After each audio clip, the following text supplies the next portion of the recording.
Hello, this is Tony Heller from RealClimateScience.com, setting the record straight about climate. Last summer it was reported that Scotland was generating enough wind energy to power 2 Scotlands.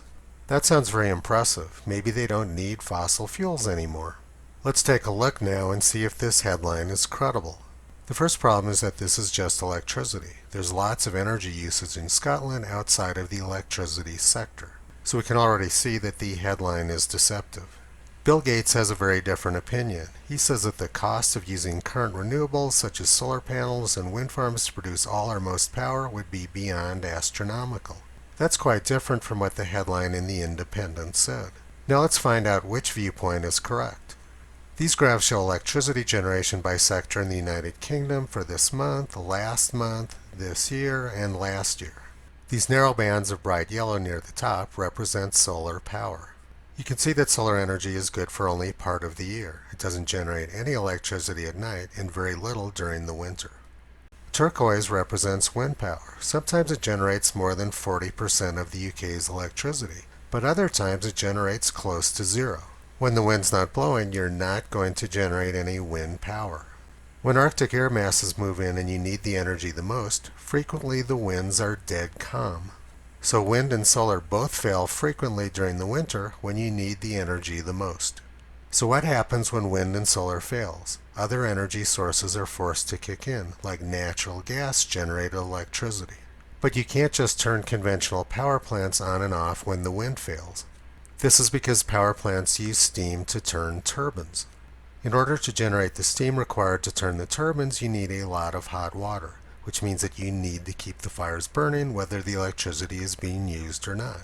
People can't do without electricity for 6 hours after the wind stops while they're waiting for the boilers to heat up. So whether or not you're using wind power, you're still burning natural gas to keep the water hot. In other words, by using wind power, you're using an unreliable energy source for virtue signaling. The wind turbines not only can't replace conventional power plants, but they can't even turn them off. Use of wind power might be able to reduce the amount of natural gas being burned, but the fires have to stay hot. During the summer of 2018, Britain went for at least 9 days without wind power. You can't generate wind power when there's no wind. Advocates of wind power say, well, that's no problem, we can just store the electricity in batteries. But as Bill Gates points out, there's no battery technology that's even close to allowing us to take all of our energy from renewables. Gates said that it's necessary to deal not only with the 24-hour electricity cycle, but also with long periods of time when it's cloudy and you don't have sun or you don't have wind. And besides the virtue signaling, there are very serious environmental issues with wind power. Each wind turbine requires a massive amount of steel, energy, petroleum products, and concrete to manufacture, transport, and build. Because the wind turbines are so tall and heavy, they require massive concrete bases excavated into the ground.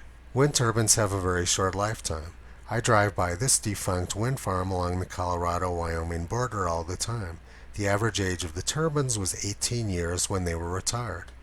The governor of Colorado wants the state to be 100% renewable by the year 2040. He probably doesn't realize that all of the current wind farms will be defunct by the year 2040. He also doesn't seem to realize that you can't use wind and solar energy when the wind's not blowing and the sun's not shining. And when wind farms go defunct, they leave a huge environmental mess behind, like this one at the southern tip of Hawaii.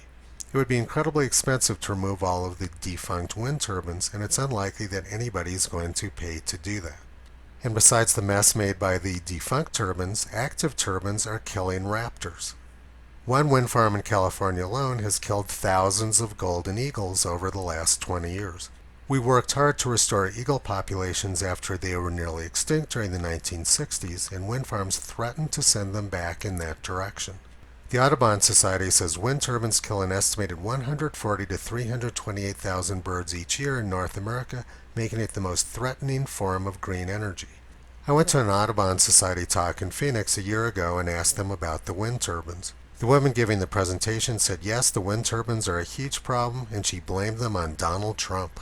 The Audubon Society depends on donors, and as a result, they're extremely conflicted. They put out propaganda like this, which says 2/3 of North American bird species are at risk of extinction from climate change. This is complete nonsense. Birds are descendants of dinosaurs and they're migratory. Birds have survived times when Earth was 10 degrees Celsius warmer and nearly that much cooler than it is now. If North America actually was warming, which it isn't, the birds would simply move a few hundred miles further north. In order to protect our environment and our energy future, we need clear-headed thinking, not mindless propaganda and virtue signaling. Attempting to rely on green energy would be an environmental and societal disaster. Wind and solar power are not reliable, and they also make a big mess. I have a solar panel on my roof, and they're great for individuals, but for society to completely depend on them, it simply wouldn't work. We need to vote out politicians who are taking us down that road.